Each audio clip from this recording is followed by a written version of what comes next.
भूल में मत रहना। यूट्यूबर कह करके जो पत्रकारों की बखियां उघाड़ते हो ना, आज हम चुनौती देते हैं ऐसे लोगों को। पत्रकार तुम्हारे जितने भी बेईमान और गद्दार और भ्रष्टाचार लोग बैठे हुए हैं ना, इनके चूल्हे हिला देंगे। मैं आप ही से पूछना चाहता हूं सम्राट चौधरी जी, आप कहते हैं कि सब कुछ ठीक है, कहाँ ठीक है, कहाँ ठीक है? लोगों ने तो झोली भर भर कर वोट दिया, बड़ा भरोसा जताया आपके ऊपर, उस भरोसे को टूटने मत दीजिए। मैं यही कहूंगा, उस भरोसे को मत टूटने दीजिए। महिलाओं के लिए आपने बहुत काम किया है मुख्यमंत्री नीतीश कुमार जी, लेकिन सवाल मेरा वही है, जब महिलाएं बचेगी ही नहीं, जब महिलाएं जिंदा ही नहीं बचेगी, तो फिर महिलाएं कौन सा रोजगार कर लेंगी? फिर महिलाएं कैसे स्कूल या कॉलेज जाएंगी? ये प्रथम दृष्टया यही कानून कहता है कि जो भाग रहा हो वो अपराधी है, भागने वाला अपराधी होता है। सम्राट चौधरी जी, भरोसा टूटे उससे पहले जगिए, भरोसा टूटे उससे पहले उठिए, और भरोसा टूटे उससे पहले एक्शन लीजिए, फैसला करिए और ऐसे चेहरे को बेनकाब करिए। सम्राट चौधरी जी, मैंने पहले भी कहा था कि मेरा मकसद कोई भ्रामक खबरें फैलाना नहीं है, मैं सच जानना चाहता हूं। और तुमने गलत रिपोर्ट क्यों दे दिया? तुम्हारा यह हॉस्पिटल, डॉक्टर प्रभात मेमोरियल हीरामती हॉस्पिटल ने गलत रिपोर्ट पेश क्यों की? पुलिस की फजियत भी अगर हुई है तो तुम्हारी इस रिपोर्ट पे, और उस पुलिस के अधिकारी से भी सवाल है कि क्या एक आईपीएस ऑफिसर की भूमिका यही होती है कि एक किसी डॉक्टर ने, किसी हॉस्पिटल ने रिपोर्ट दे दिया तो उसको एक रिपोर्ट पढ़ दे? अरे मेरे गांव में इस तरह कई हैं मछली पकड़ने वाले, मेहनतकश मजदूर, वो यहाँ आकर के वही रिपोर्ट को पढ़ देगा। एक आईपीएस की भूमिका वहाँ क्या हो जाती है? ऐसे लोगों को ट्रेनिंग पर भेजने की जरूरत है। कानून जानना हो, आओ मेरे साथ, मैं डिबेट करने के लिए तैयार हूँ, पढ़ लिख करके यहाँ हूँ। ऐसे माइक हमने नहीं पहन लिया है, इस भूल में मत रहना। यूट्यूबर कह करके जो पत्रकारों की बखियां उघाड़ते हो ना, आज हम चुनौती देते हैं ऐसे लोगों को। पत्रकार तुम्हारे जितने भी बेईमान और गद्दार और भ्रष्टाचार लोग बैठे हुए हैं ना, इनके चूल्हे हिला देंगे। पत्रकारों की ताकत तुमने नहीं देखी है, जितने भी बेईमान लोग बैठे हैं उसकी चूल्हे हिला देंगे हम। और सवाल एक बार हम कहेंगे कि दिखाइए अंदर के लोगों को कि आखिर किस तरह से पुलिस प्रोटेक्शन, किस तरह से देखिए वर्दी में बैठे हुए लोग, और इन तमाम जनता के पैसे से, टैक्स के पैसे से इनकी सैलरी मिलती है, और ये दरबान कहां बना बैठा है? इस ठग और डकैत के दरबान बना बैठा है। या ये होता है पुलिस का गलत इस्तेमाल करना। मुख्यमंत्री नीतीश कुमार जी, क्राइम कंट्रोल कैसे होगा क्राइम कंट्रोल? आप ही बता दीजिए। मैं आप ही से पूछना चाहता हूं सम्राट चौधरी जी, आप कहते हैं कि सब कुछ ठीक है, कहाँ ठीक है, कहाँ ठीक है? कई कॉन्क्लेव में आपने कहा कि सब कुछ तो ठीक है। आप रात के 11 बजे भी आपने एक लड़की थी पटना ओवेंस कॉलेज की, उसे सवाल पूछा था, बहुत ही जहीन सवाल था, लेकिन एक नेता के तौर पे आपने उसे झुठला दिया। मैं वहां था, एक पत्रकार के तौर पे मुझे तो समझ में आ गई, वो लड़की बच्ची थी, बड़ी होगी तो फिर आपसे सवाल जरूर करेगी। आज स्वराज पोस्ट देख रही होगी तो फिर आपके लिए उसके मन में क्या कुछ चल रहा होगा मैं समझ सकता हूँ, आप भी समझ सकते हैं। भले आप नेता है, मुस्कुरा कर टाल देंगे, लेकिन बात ये मुस्कुराने वाली नहीं है सम्राट चौधरी जी, ये बात बिल्कुल मुस्कुराने वाली नहीं है, और ये बात टालने वाली तो कतई नहीं है।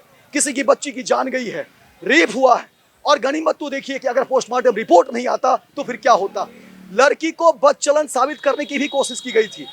ये भी बताइए, ये भी मैं बताना चाहूंगा, एक अच्छी लड़की, एक पढ़ने वाली लड़की का चरित्र हनन करने की बात, इसमें भी परेशानी है, और ऐसे में भी लोगों का गुस्सा भड़का है।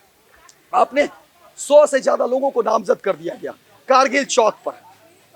यहां नामजद करिए ना, अपराधी को नामजद करिए ना, युवाओं को नामजद करके क्या करेंगे? वो युवा जो कल का भविष्य होंगे, जो पढ़ाई लिखाई कर रहे हैं, वो अपना हक ही तो मांग रहे हैं। क्या करें आप ही बताइए ना सम्राट चौधरी जी, मुख्यमंत्री नीतीश कुमार जी, आप ही बताइए ना। जब किसी लड़की की मौत हो जाए, जब लड़की किसी का बलात्कार कर दिया जाए, तो ऐसे में लोग क्या करें? लोगों के लिए आप तय कर दीजिए ना। जब सब कुछ तय तो आप ही कर रहे हैं, पुलिस प्रशासन सारा सिस्टम तो आप ही के हाथ में है। लोगों ने तो झोली भर भर कर वोट दिया, बड़ा भरोसा जताया है आपके ऊपर, उस भरोसे को टूटने मत दीजिए। मैं यही कहूंगा कि उस भरोसे को मत टूटने दीजिए।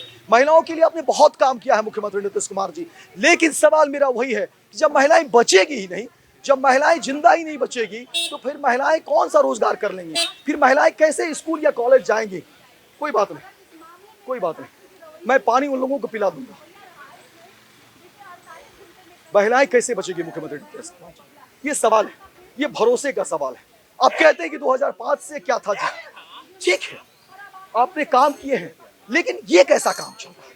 अब लोग सवाल आपसे पूछ रहे हैं, एक पत्रकार के तौर पर मुझसे लोग जानना चाहते हैं, बताइए ना मैं क्या जवाब दूं। जब मुझे लोग पूछते हैं इस केस में क्या हुआ, मैं क्या जवाब दूं। मुझे झूठ बोलना नहीं आता है, आप सिखा दीजिए, मैं क्या कह दूं, आप किसी को बता दीजिए।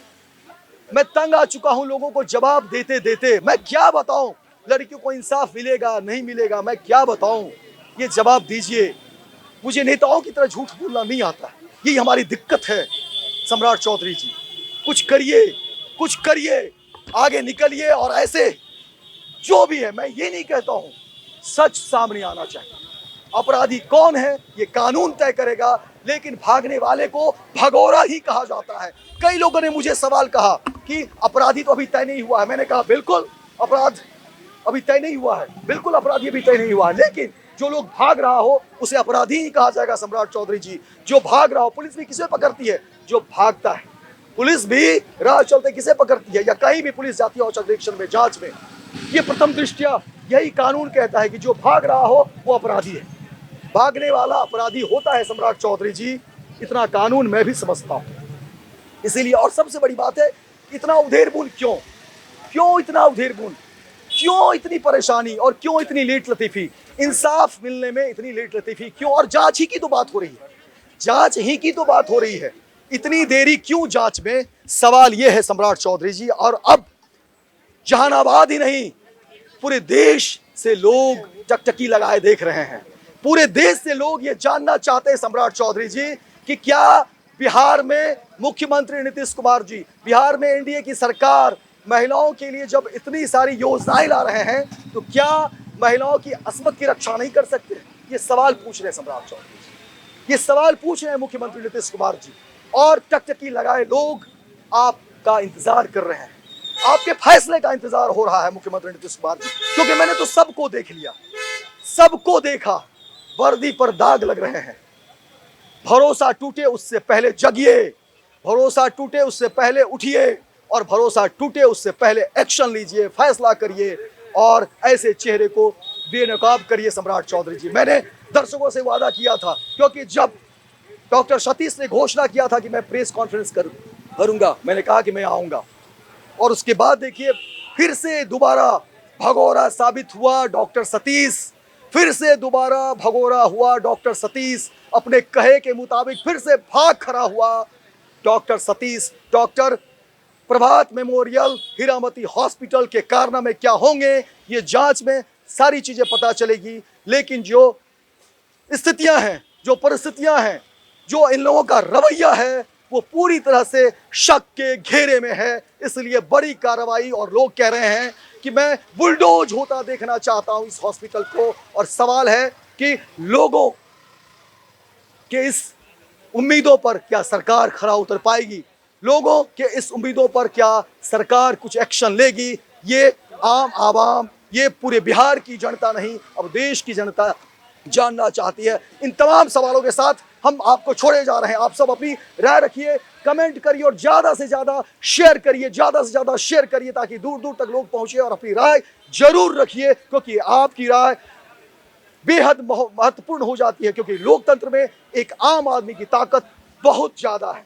आप ही सब कुछ है, आप ही तय करते हैं, आप ही सरकार बनाते हैं। और आप राय करेंगे, आप राय देंगे, आप अपनी टिप्पणी देंगे, वो लोगों तक आएगी और अच्छी बातें सामने आनी चाहिए।